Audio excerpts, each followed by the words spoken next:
Good morning, good afternoon, and good evening, and welcome to the Season Keepers, the show where the only two people we recommend keeping for the season is us. My name's Matt, aka Clean Sheet Wipeout. My name's James, aka SK James FPL. Got your name right then. Yeah, got it right that time. This is the second run for the listeners. Yeah, absolutely. James forgot who he was for a while, but we all do that. Yeah, we do, and what a sort of action-packed week it's been so far. Oh, I know, eh? Despite obviously the Spurs Brighton fixture being postponed for COVID, there was a lot of points hit, a lot of tiers hit, and generally some massive scores, and we're only halfway through the week. There is obviously the worry that certain fixtures might get postponed during the week from COVID, and we'll come on to those when we discuss the future fixtures. But for now, James, I think we just get stuck into the Friday night game, and it was Brentford 2, Watford 1. Yeah, a very good game, and ultimately decided at the end by a pen from our big man in Bromo. About time. Fucking hell, I've held him long enough, I tell you. Yeah, you were gagging for that return, and you did get it, and I was a little bit disappointed. I went Henry in my decent team, so obviously no clean sheet there. Obviously got substituted as well, which sort of prevented him hitting any tiers. I think he was close-ish to tackles. He was on 2. Yeah, he's on 2, and obviously Dennis I brought in my other team, which definitely paid off. Yeah, good shout. Got himself a goal. Good goal. Played very well. Obviously King, unlucky for people that are on King. Hit the post, and then 2 minutes later, Dennis scores. It's one of those. I think that the player that stood out for me on Brentford side, and we've mentioned it before, and obviously we discussed him when you were looking to bring in a Brentford player previously, and that was Norgard. Obviously picked himself 8 tackles this time round, and he's just a very consistent minimum 5-pointer in this game. And albeit I can't imagine people are going to be going on to Brentford assets, but if you are looking for an enabler and you've got transfers to spare, I still wouldn't put people off going to Norgard. Yeah, seems to be a decent pick. Seems to be Brentford's Højbjerg. Yep.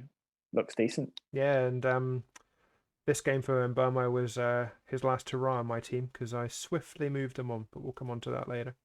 The next game of the weekend then, mate, and a very dominant display from Man City, but a game defined by a controversial penalty and then a moment of madness from Raul Jimenez. It was Manchester City 1, Wolves 0. Yep. Crazy stuff from Jimenez. I don't know what he was thinking. Obviously on a yellow and then goes to block the ball. Just stupid. Yeah. Just his manager obviously wouldn't be very happy with that. Just the Wolves were in the game and just made it so much harder for them against what is a very good Man City side. Yep. Cancelo just doing what he does best all the time. In this game, I think he's just as important and as essential as Salah. 100%. I mean, I think I saw on Twitter, and obviously we're both in a Sky chat group, so hi to those guys. There was a few of the chaps in there. I think Benny Blanco was one of them that captained Cancelo. And I don't blame them because I think it was inevitable that City were going to keep a clean sheet against Wolves, and Wolves kind of give up possession. So yeah, Cancelo comfortably hit passing and tackle tiers in this game. Picked himself up man of the match, albeit picked up his 5th yellow card of the season, which means frustratingly he misses the Leeds game. Could even be deliberate because I think because they know he's going to get rotated the next game. I think why not? Who knows? Yeah.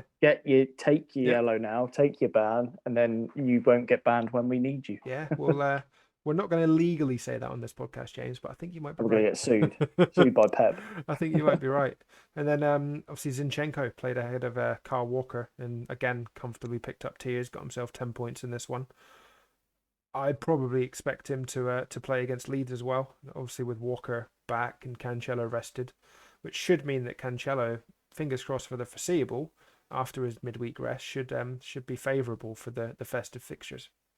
Hope so. And then the midfield choice for Man City was quite a key one. For me, I went Mbeumo to Bernardo Silva. I was between Bernardo Silva and Rodri. Obviously, Rodri is very good for picking up the likes of passing tier. Bernardo Silva, I think, got himself a shot tier, so they matched on 4 points each, which I was quite pleased with.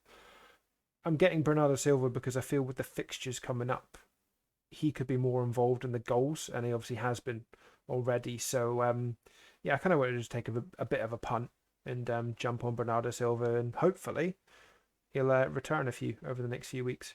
Doesn't get the assist in this game, frustratingly, but he did obviously win the dubious penalty from the handball. No, he did, and he's looked very dangerous. He's been getting good positions every game, and I expect these returns to actually keep happening. Yep, I hope so. And obviously, for anybody that is still on Jose Sarr, picked himself up 5 points in this game, and you'd very much take that against Man City. Yeah, he's in my good team, and he's just been so consistent in terms of like decent returns, even when he doesn't get a clean sheet. I'm very happy with him in my team. I think Sarr and Ramsdale are at the moment the best keepers in this format. Yeah, definitely.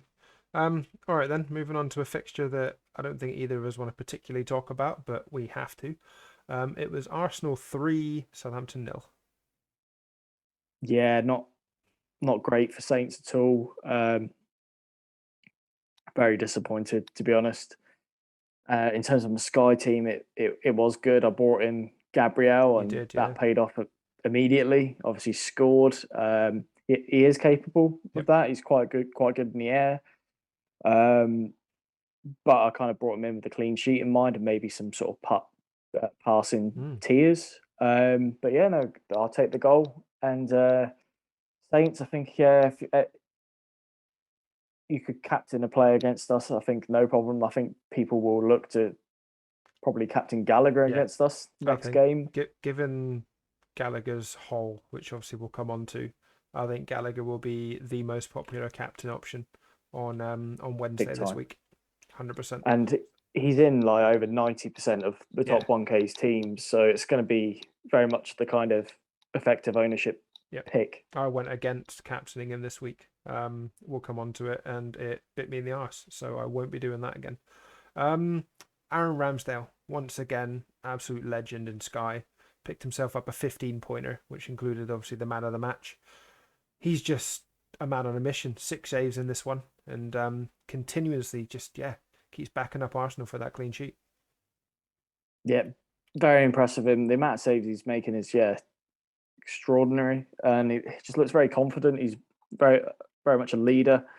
I could see him getting even man of the matches in games to come. I think just from the amount of saves he makes, he's very important to Arsenal. If they're tight affairs, in say Arsenal are only winning 1-0, 2-0, I was very surprised that he got man of the match in this one, given it was a 3-0 victory, but it shows how key he was to Arsenal keeping those clean sheets. I thought Gabriel might have got it, but obviously he was taken off early, which maybe kind of influenced that decision. Had he stayed on the pitch, who knows, he might have got it. But yeah, like you just said, I'd be very surprised to see Ramsdale not pick up more man of the matches. And for instance, if they keep it tight against West Ham midweek, maybe, scrape a 1-0 win, could even get it again. Yeah, definitely. All right, the next game was a very tight affair with Steven Gerrard's Aston Villa returning to Liverpool, and it was a Mo Salah penalty that won the game. Liverpool 1, Villa 0. Very relieved to see Salah get that penalty and put it away. Too right. My captain in both teams, it would have hurt big time if he blanked, and obviously Ronaldo returned. Yeah. But so, yeah, it's a good result for Liverpool, and Villa, in fairness, given a good account of themselves. Yep. Martinez, imagine picking up saved here. Yep. Maybe we could consider some of Villa players going forward. Obviously, we mentioned the Camber as a real cheap option. Obviously, got booked in this game, but still dirt cheap. Oh yeah, if he continuously keeps up these kind of appearances, it could become a 10-man game. I mean, a 9-man game if you include Mo Salah post overhaul, because Cancelo 8-man game. Yeah, Gallagher 7-man. We can keep going. But yeah, I think it's going to be one of those players to keep an eye on, because he's like 5 point something. It's ridiculous. And as you've touched on, thankfully Mo Salah did return, because for those that chose to go against him, in like the likes of Cancelo and Ronaldo, they could have made up a lot of ground, because Salah, it took a while for Liverpool to get the pen, and then thankfully they did. Thankfully he stepped up and got it, and I was very surprised to see him get man of the match. I don't think it was a man of the match performance from Salah. I think in the FPL game he got nowhere near bonus points, for instance. But we'll take it and we'll move on. Yes, we will. And moving on to a game and a team that are becoming incredibly frustrating. It was Chelsea 3, Leeds 2. Yeah, Chelsea can't seem to buy a clean sheet at the moment. It's they're not looking good. But No. however, obviously Rudiger, for Yeah. those on him, won 2 penalties. Yeah, I was very pleased. Got himself, a 10-pointer in this game, including man of the match. And thankfully, Alonso, I think, picked up it was an assist as well. So, yeah, he got himself 4 points. And at least it's points gained on the likes of Reece James owners, because once again, picked himself up a 0-pointer after getting booked and conceding 2 goals. It's 4 games in a row now that he's not particularly returned, and it's becoming frustrating. Yeah, I'm very glad that I don't own him in this game. Just yeah, he's been infuriating. But having said that, yeah, Everton, Wolves, Yeah, Villa, Brighton. It's a fairly decent run. it is. So, do you really want to get rid? You could get stung quite badly. Yeah, I don't think it's worth it given it's this close to overhaul, and we know full well post overhaul we won't own any Chelsea players because they get 2 blanks. There will be a point in which we all want to pile onto them because they've got a stunning run of fixtures, but until that point, I think, yeah, you hold for overhaul and then you scrap them for a while because, like you just said, that there's 4 favourable fixtures, and I'd be very surprised if Tuchel isn't kind of getting into them in the training ground, and clean sheets are very much the focus over the next few games because he'll want to tighten up. Definitely will. And then the only player really worth talking about on the other side, Mr. Consistent, and even when Mbeumo returns, a 10-pointer, Rafinha then goes and matches him. It was 10 points for Rafinha, got himself the penalty, and rewarding those people that are reluctant to move him on. And I think you're one of those, aren't you? Yeah, I was thinking about moving him on, but then yeah, obviously to see him return in this game, it's just made me think twice. Yep. And I feel like he's capable of hitting sort of any tier or scoring in any game. He seems to be able to pick up tackle tier, passing tier, assists, goals, shots. He's sort of involved in pretty much everything Leeds do going forward. And the return of Bamford is only going to be a good thing for him. Yeah, because obviously Bamford made an appearance in the last game, got himself the equaliser, got injured in the process, I believe, and obviously missed out again. So frustrating, but yeah, Rafinha's had to step up, and he's done so. Let's jump on to the final Saturday game then, and a game in which there was obviously the option once again of going against Mo Salah, and that man Cristiano Ronaldo returned with the 4th game on the Saturday to be won by a penalty. It was Norwich 0, Manchester United 1. Yeah, decent enough return from Ronaldo based on a performance where he didn't really do much, but yeah, it was a good. Put the pen away nicely. Obviously, we spoke about Fred. He got a 5-pointer in this game, which is just not bad. Obviously, if you're thinking about United players now, I'd be a bit cautious. Obviously, with the COVID news, just wait until the teams are selected. Basically, Yeah, leave it as 100%. late as possible before making your transfer. But if the game's on, then yeah, those Fred actually doesn't look too bad a pick. No, he doesn't. No, if the game's on, I expect Cristiano Ronaldo will be the most popular Heavily captain. captained, yeah. But Yeah, big time. He'll be my captain. If not, I'm likewise, gonna have to go for Bernardo Silva, like you mentioned earlier. yeah, Um, which will be frustrating because Ronaldo's owned by just over 80% of the top 1K, so there are still 180 teams in there that don't own him. They're either going to have to make the move, which is another transfer burned, or try and go against him. And obviously, if Ronaldo goes big, it's the opportunity to really gain on 180 teams. So in my case, it'll be a little bit frustrating if he doesn't get the game. yeah, big time. Same for me. Just got to wait and see, I guess. Yeah, and obviously on the Norwich side, I think it was a bit of a blip with them picking up almost 100 passes each against Spurs. They got nowhere near this time round, and albeit it wasn't the best of performances from Man United, it was another clean sheet. David De Gea, man of the match performance, 15-point return, matching Aaron Ramsdale. Yeah, very, very good performance. Great saves. Obviously, United have got a good run of fixtures now, so could be a differential pick. Yeah. Maybe there's more of this to come. Quite possibly. Let's jump onto the Sunday games then, and the game that infuriated me to start with, because I gambled on going against Conor Gallagher, because I used the fact that I had Harry Kane and Emil Højbjerg to take a bit of a gamble on West Ham's upcoming fixtures, and I went Antonio and Bowen and captained Antonio, and it did not pay off. Burnley 0, West Ham 0. Yeah, I was quite fearful before this game of what West Ham could do in this game, Antonio in particular. But in the end, I didn't actually bring Antonio in. I chose to keep Rafinha and just bring in Jarrod Bowen in for Henry, and I'm kind of glad I did that, to be honest. Yeah, don't blame you. Because Antonio didn't really show up again, and it's a bit surprising, really. So I feel like there will be a big return from him coming. It's just a question of when. I hope I haven't moved from one Harry Kane to another. Potentially, it feels a bit like it. One player that was like absolutely brilliant last season. Yeah, and it's very, very similar again for Antonio. But even this season, obviously he did okay at the start of the season. He did, yeah. He's just having a bit of a Harry Kane patch. He is, yeah. And I think the Arsenal game's going to be tricky midweek, but after that, West Ham have got 3-4 very good fixtures. And I'm hoping the double up could, see some sizable point swings during that period. It's just whether they both play all 4 games, because there's very likely to be some rotation, but I'll be very frustrated if say they play 50%, because it's not really why I'm bringing them in.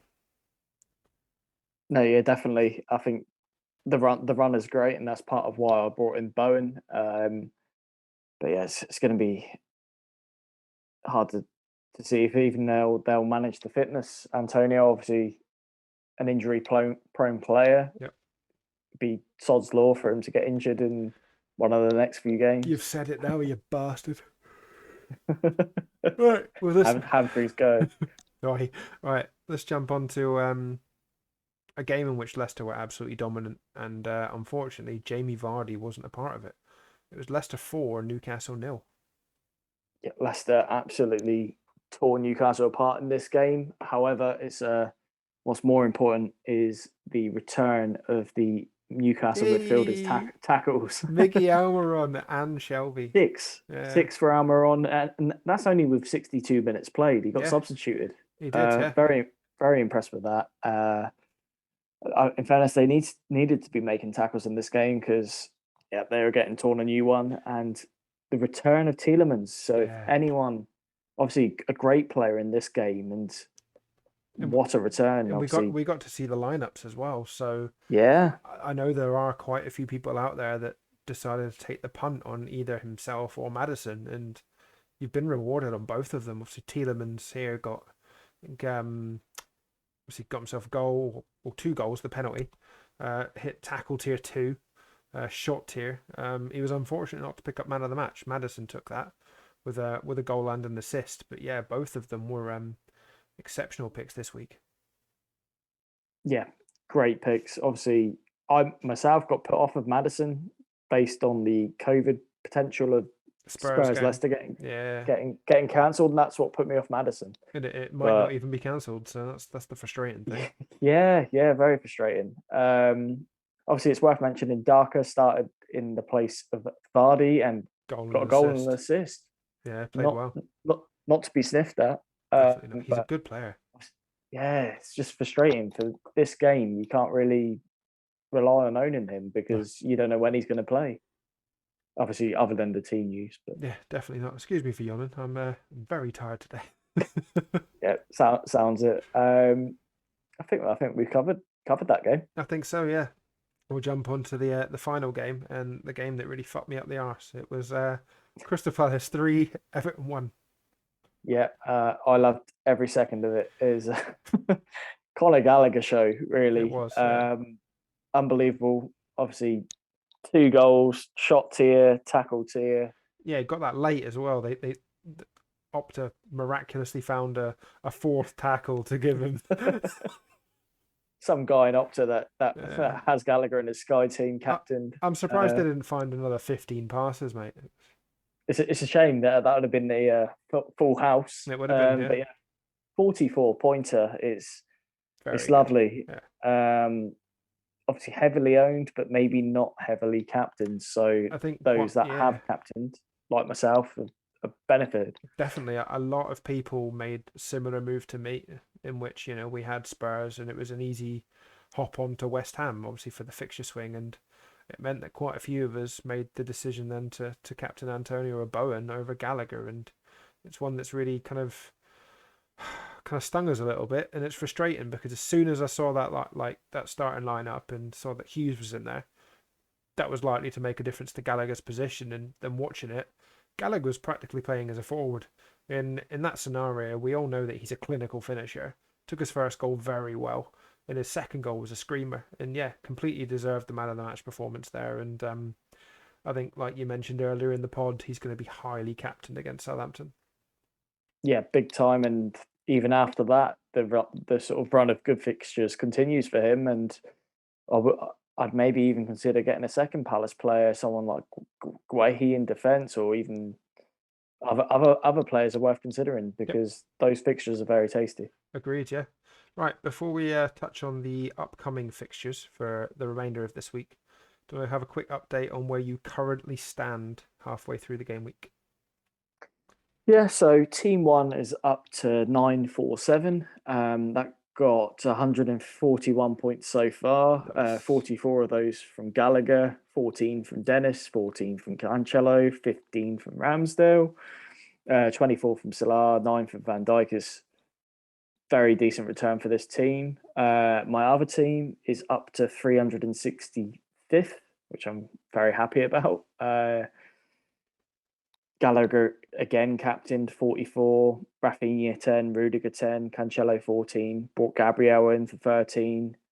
Sarr, he getting a surprise 5-pointer against City. I'll take that all day long. Yeah, 365th. Very, very happy. Yeah, both of your teams have now gone ahead of my main team. Yeah, I noticed that. That's crazy. It's one of those seasons so far. I think just the minute decisions that I'm making, the kind of flip of a coin, it's going against me consistently, and it's becoming frustrating. And obviously talking to a few people like Norman Conquest, for instance, on Twitter, he's doing very well. I think he's up into the top 20. And he's only used one more transfer than I have. And he's about 140 points ahead. So that's, yeah, basically says to me that it's going to be very difficult to catch these people. And I'm not going to give up. Of course, I'm not. But I think I'm going to have to be a bit more astute with some of my decisions. And hopefully, a couple of the double ups that I've got over the festive period might pay off. But we'll have to wait and see. Yes, we will. 137 points for that main team at the moment. So it's not too bad. It would have been a lot better had I stuck with the Gallagher captaincy. Yeah. Right then, let's quickly cover the upcoming fixtures because we're not going to be podding after this week. I'm unfortunately kind of tied up with a few festive parties and whatnot over the weekend, so this will be your update. Animal. Yeah, absolute animal. And then then we'll be back obviously for next week. Tuesday, we've mentioned the Brentford Man United game is obviously going to be the key game for captaincy if it's still going. Yeah, definitely. Ronaldo obviously will be the pick of choice. However, if that was to get postponed, I think obviously Cancelo would be a decent option, but Cancelo's maybe, not playing. of course, Suspended. don't captain Don't Cancelo. capture But Cancelo, guys. Don't do it. another option, I think, if playing, I think a left field option would be Danny Ings against Norwich. Yeah, if he starts, but if he starts, obviously you get the news. So Ollie Watkins could be a good shout, for instance. yeah. I think either Villa striker. Obviously, it depends if Ings are starting, but I think that could be a decent sort of pick that basically almost no one would do. Yeah, it could be. Yeah, and if you've got transfers to hand, and say that United game is postponed, for instance, if that one's postponed, then it could be likely that the early kick-off against Brighton, for instance, is also postponed, given the very short turnaround, which means you could effectively get 2-0 on say Villa, and Villa's next game is Burnley. So I think you make a very good kind of statement there about the possibility of captaining a Villa forward if you're willing to come Take off the risk, use the transfer and come off, and it could be a risk that has a very high reward. If not, I think most of us will either have a Rafinha or one of, say, Bernardo Silva or Rodri. So we might be pushed into a single captaincy there, and it could be a flip of a coin again about which player performs. Yeah, agreed. On the Wednesday, again, I think captaincy is quite obvious. It's going to be Conor Gallagher. Yeah. Obviously, Arsenal play West Ham. A lot of us have got Ramsdale. A lot of us now have either Antonio or Bowen. You're unlikely to captain one against the other. Brighton Wolves might not even be on, to be honest. I think Brighton, again, are another one of those teams with COVID. And Burnley, Watford, possibility for those that say on King or Dennis, if you're willing to take the punt. But Burnley showed that they are defensively solid and they kept West Ham at bay. So I'd be very surprised. I wouldn't be surprised if they managed to keep Watford at bay as well. Agreed.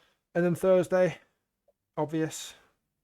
Yeah, it's got to be Mo. Obviously, if Mo was to get dropped, though, Van Dijk for me. Yeah, Van Dijk, Trent. The other games are two sort of, I guess, Chelsea. You maybe go Rudiger. Yeah. Yeah, I think defensively there are options there if Salah gets rested. But if Salah doesn't get rested, Liverpool could go absolutely mental in this game. Leicester have just showed how to tear Newcastle apart, and Liverpool are better both defensively and going forward. So if Newcastle play in exactly the same manner they did against Leicester, they could get torn to pieces.